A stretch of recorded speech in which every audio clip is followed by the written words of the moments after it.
رادیو این همدم شما، در کنار شما، در سراسر جهان. آدرس اینترنتی رادیو این www.radisin.com.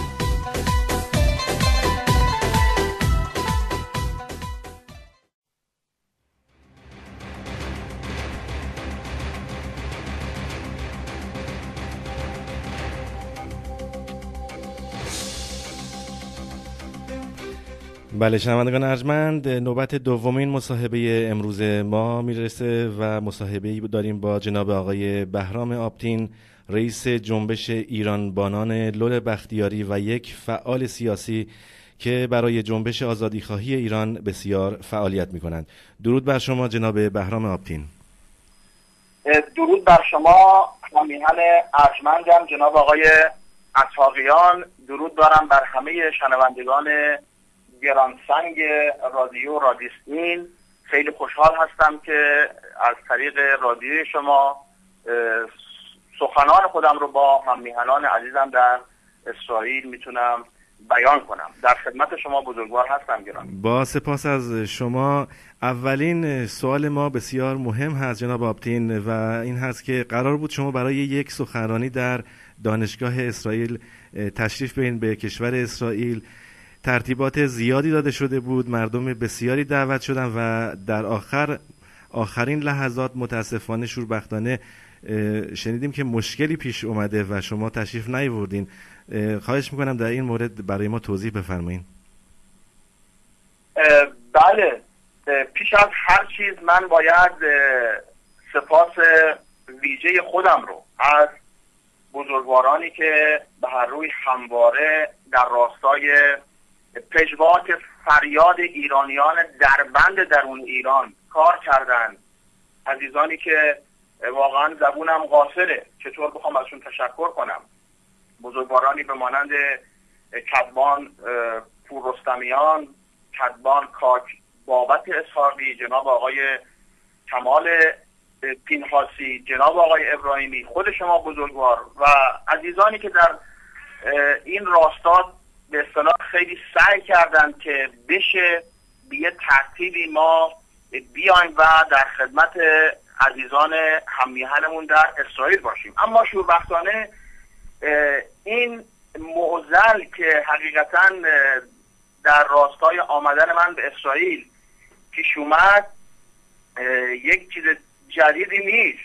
این 33 سال هست که در اصل ترفند دشمنان این دو ملت کارساز شده و فاصله حقیقتا بغرنجی رو بین مردم ایران و اسرائیل به وجود آورده که این فاصله رو من حس میکنم الان در طرح‌ها و حتی برنامه‌ها و اندیشه سیاستمداران اسرائیلی هم به وضوح مشخصه. گرامی، همان گونه که فرمودید، خب عزیزان مهر ورزیدن و در راستای نشستی رو که ما قرار بود در اونجا داشته باشیم و به هر روی در راستای مسائل و تعامل فرهنگی و این به هر روی لزوم اتحاد مردم ایران و اسرائیل در این بره حساس صحبتی داشته باشیم رو حقیقتا نمیدونم به چه دلیل، اما در آخرین لحظه ها متوجه شدیم که فرمودن وزارت کشور اسرائیل از این مسئله جلوگیری کرد. با توجه به اینکه واقعا خب دوستان بسیار مهر ورزیدن، تلاش‌های بسیاری در اونجا شد، دانشگاه‌ها و مکان‌های دیگری رو برای به هر روی دیالوگ ما بین عزیزان و سخنان من به نمایندگی از بخش بسیاری از ملت ایران، به ویژه اقوام، به ویژه اعضای جنبش ایران بانان که ما پشتیبانان شورای همبستگی برای دموکراسی و حقوق بشر در ایران هستیم که یک سازمان بسیار بزرگ متشکل از تمام ادیان، اقوام، گروه‌های سیاسی، اجتماعی و به هر روی برای اون عزیزانی که دنبال میکنن مسائل سیاسی اجتماعی درون ایران، تمام این افراد شناخته شده هستند. ولی خب عرض کردم واقعا نمیدونیم، دلیلش تا به حال مشخص نشده، اما امیدوارم هر سوء تفاهمی هست، هر میتونم بگم کمکاری هست، هر چه زودتر برطرف بشه و این پل ارتباطی که لازمه حقیقتا این برهه حساس هم ملت ایران و هم ملت اسرائیل هست، یعنی نزدیک شدن این مردم هر چه زودتر میسر بشه. بله جناب آبتین، شما رئیس جنبش ایران بانان لر بختیار هستین و برای ما و شنوندگان ارجمند از این جنبش خودتون بفرمایید، از باورهای سیاسی و فعالیت‌هایی که برای آزادی ایران شما انجام میدین لطفاً بفرمایید. بله سپاسگزارم قربان. من در حال حاضر سخنگوی جنبش ایران بانان هستم به نمایندگی از به اصطلاح کانون فرهنگی لرهای بختیاری کشور ایران. جنبش ایران بانان یک جنبشی است که از تمام ادیان، اقوام، تیره‌ها، فرهنگ‌ها و خرد فرهنگ‌های ایرانی تشکیل شده و احزاب بسیاری از نظر حالا چه سیاسی، چه اجتماعی، چه فرهنگی در این جنبش حضور دارند و من به عنوان به اصطلاح از کانون فرهنگی لرهای بختیاری در حال حاضر سخنگوی این جنبش هم هستم. فعالیت‌های ما از درون ایران آغاز شد که عزیزانی که به هر روی علاقه‌مند به تحقیقات در راستای برنامه‌های فعالیتی ما باشن میتونن در گوگل برنامه‌هامون رو سرچ کنن. من اگر بخوام به پیشینه فعالیتمون اشاره کرده باشم میتونم بگم از بدن نوجوانی در مسائل سیاسی بوده. با جنگ حقیقتا یورش دوم تازیان به سرزمینمون در جنگ شرکت داشتم، 4 سال در جنگ جنگیدم. بعد از مسائل جنگ هم خب درگیری‌های با خود حکومت پیش اومد، سالهای متمادی چه زندان بودم چه به اصطلاح تبعید بودم و دامنه فعالیت‌های اجتماعی به اصطلاح سیاسیمون رو کمابیش کردار و مریض داشتیم تا اینکه در سال 78 با مسئله کوی دانشگاه خب گسترش بیشتری پیدا کرد. باز هم متاسفانه متواری و داستان‌های خیلی پیچیده و فکر می‌کنم وقت شما بزرگواران رو بگیره. حالا اگر فرصتی باشه حتما نیاز باشه در این راستا سخن خواهیم گفت. نهایتاً قبل از قضیه انتخابات ما شورای رو در درون ایران تشکیل دادیم تحت عنوان شورای همبستگی برای دموکراسی و حقوق بشر در ایران که الان شوربختانه حدوداً 30 نفر از این اعضای شورا در زندان هستند و همه به زندان‌های به اصطلاح طویل المدت 12 سال، 10 سال، 9 سال، 6 سال محکوم شدند. خب مشکلات بسیار زیادی در درون ایران پیش اومد. من بارها در راستای مسائل فرهنگی که داشتیم به ویژه برای حفظ از مقبره کوروش بزرگ، حفظ از دریای همیشه پارس و جزایر سگانه، حفظ از حریم دریای مازندران و کلاً به اصطلاح دفاع از میراث فرهنگی و تعامل فرهنگی بین اقوام ایرانی، همایش‌ها و حرکت‌ها و اعتراضات بسیاری رو داشتم که در این خصوص بارها دستگیر شدم. به اتفاق دوستان عزیزی که در درون ایران بود این مسائل رو به هر روی سعی کردیم به مجامع ذی صلاح بین المللی از عنوان به هر روی سازمان ملل گرفته، یونسکو گرفته و نهادهای دیگر ارجاع بدیم و نهایتاً کار به جایی رسید که دایره فشار دولت بسیار زیاد شد بر ما و من متاسفانه مجبور شدم بعد از این قضایای انتصابات رژیم ملاها مجبور به ترک کشور شدم. مدتی است که در اروپا هستم و به محض ورود به اروپا هم که همین جنبش رو ما به صورت خیلی گسترده راه اندازی کردیم و در حال حاضر عزیزانی از سراسر جهان با ما هستن و امید داریم که بتونیم این مسیر رو به جایی برسونیم که در اون اتحاد که لازمه هر پیروزی هست به اصطلاح ملتمون رو سوق بدیم. در خدمت هستم. جناب آبتین، روابط شما با بختیاری‌های داخل ایران چگونه هست؟ بله بزرگوار، از اونجایی که من خودم خب یک بختیاری هستم. من یک بختیاری هستم از ایل جلیل هفت‌لنگ. خب عزیزان شاید مطلع نباشن، ما بختیاران قوم پارس هستیم. اقوام گوناگونی در ایران بزرگ هست که افتخار من هست که فرزند کوچکی از یکی از اصیلترین اقوام ایرانی هستم. زادگاه من شهر پارسوماش یا همون سرمسجد و زادگاه کوروش بزرگ هست. مرکز در اصل میتونم بگم بختیاری هست، تنها شهر بختیاری نشین است که کلا همه بختیاری هستن.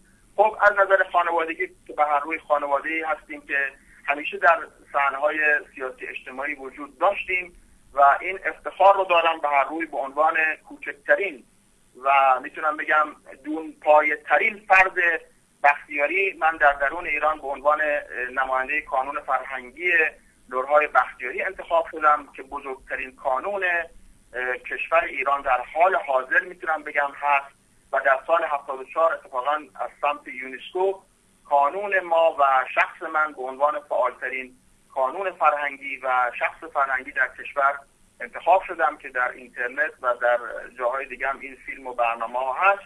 به هر روی رابطه آنچنانی که باید فکر میکنید باید وجود داشته باشه به دلیل این مشکلاتی که الان حکومت ایجاد کرده در حال حاضر با درون نیست.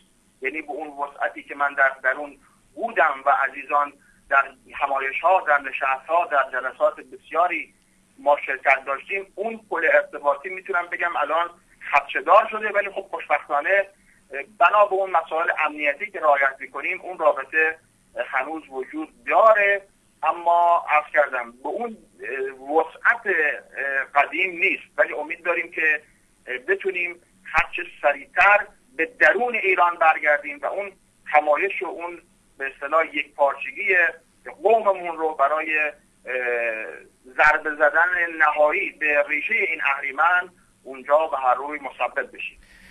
بله جناب آبتین، با چند دقیقه وقتی که در اختیار ما هست آخرین سوالی که از شما دارم، شما همکاری بسیار تنگاتنگی با تیمسار روحانی فکر میکنم دارین و جنبشی رو داشتین فکر میکنم سازمان عقاب و قرار بود که این جنبش به داخل ایران شما برین سفر کنین و این جنبش شکست خورد، چنانچه امکان داره در این باره برای ما توضیحاتی بفرمایید. بله بزرگوار، در راستای مسئله شکست که من باوری به شکست ندارم، من هر حرکتی رو تجربه میدونم.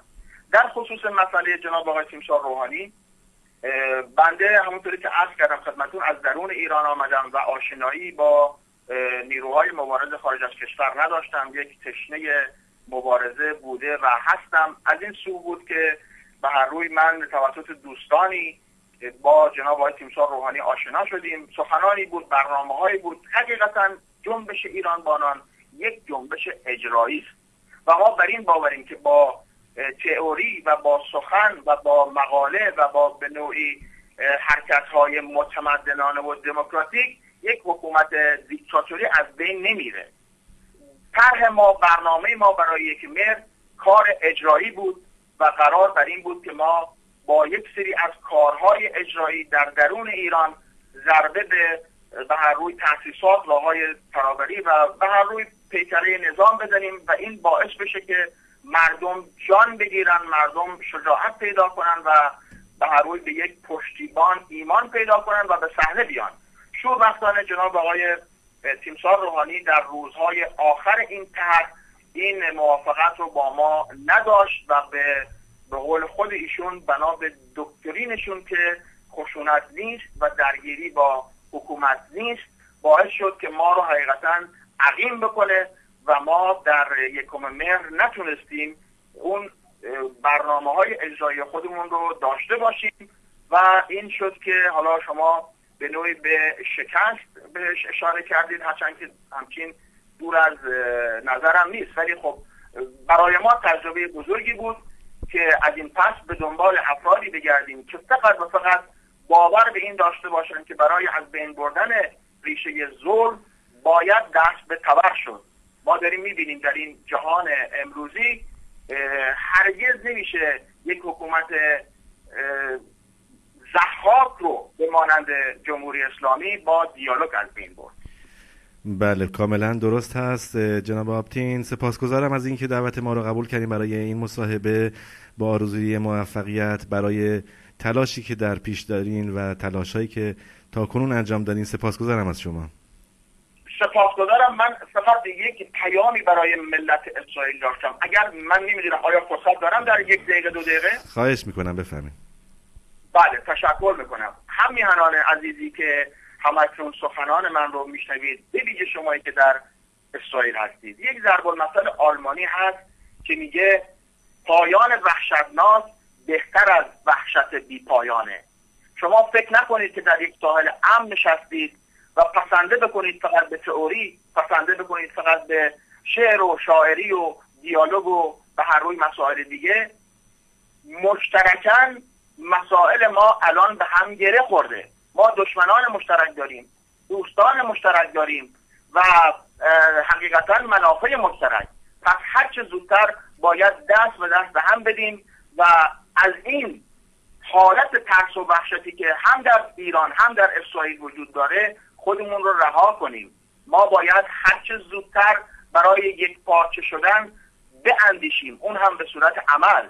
از تئوری و شعر و سرود و مسائل دیگه دور بشیم و به عمل به هر روی سعی کنیم صفهای خودمون رو برای مقابله با اهریمنی که هم به نابودی ملت ایران هم به نابودی ملت اسرائیل عملاً کمر بسته، ما نیز در مقابل او صفارایی کنیم. پایدار باشید. بسیار سپاسگزارم از وقتی که برای من گذاشتید. سپاسگزارم از شما. با آرزوی دوستی مجدد دو ملت ایران و اسرائیل از شما خداحافظی میکنیم. حتما این گونه است. پایدار باشید. خدا نگهدار شما. پاینده باشین. خدا نگهدار.